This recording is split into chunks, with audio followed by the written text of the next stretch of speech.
Tu veux te mettre au sport, mais tu hésites entre la musculation et le poids du corps. Salut à tous, bienvenue dans cette vidéo. Je vais répondre à une question qui revient très souvent. Musculation ou poids du corps, lequel choisir? Si tu es là, c'est parce que tu as vu plein d'avis différents et tu ne sais pas quoi choisir. La vérité, c'est que les deux méthodes fonctionnent. Elles ont simplement des avantages et des inconvénients.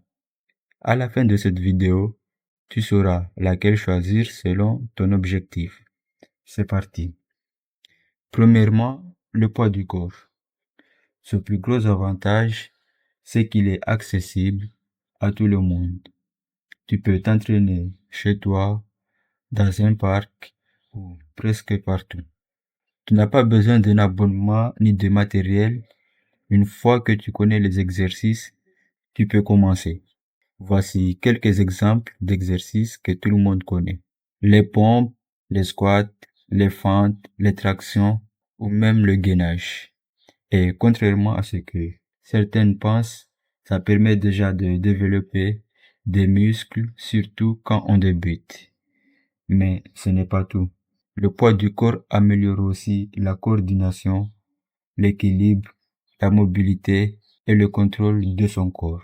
Ce sont des mouvements qu'on appelle fonctionnels, parce qu'ils ressemblent davantage aux mouvements qu'on fait dans la vie de tous les jours. Maintenant, parlons du principal défaut. Quand tu débutes, faire 10 pompes peut déjà être difficile. Mais quelques mois ou semaines, tu fais 10 pompes très facilement.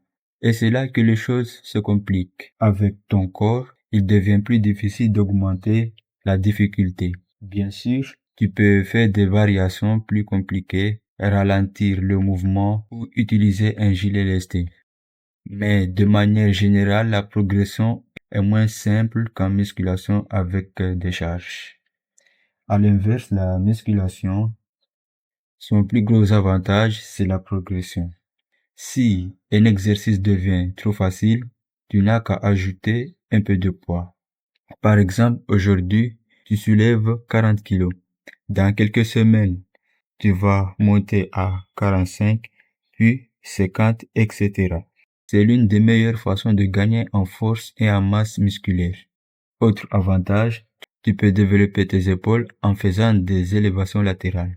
Tu veux renforcer uniquement les jambes, tu peux faire des squats avec la barre. En revanche, la musculation demande un peu plus d'organisation. Il faut généralement une salle de sport ou du matériel à la maison. Et si tu débutes, il faut aussi apprendre la bonne technique pour éviter les blessures. Alors, lequel choisir? La vraie question, ce n'est pas de savoir lequel choisir, mais c'est de connaître lequel est adapté à ton objectif. Si tu veux simplement reprendre une activité physique, perdre quelques kilos, être en meilleure santé ou même retrouver la forme, alors le poids du corps est largement suffisant. Tu peux obtenir des résultats sans matériel. Mais si ton objectif est de prendre un maximum de muscles ou de devenir plus fort, la musculation est plus efficace. Pourquoi? Parce qu'elle te permet de continuer à progresser sur le long terme. Personnellement, je ne choisirai pas entre les deux. Le plus important, ce n'est pas de savoir si tu fais poids du corps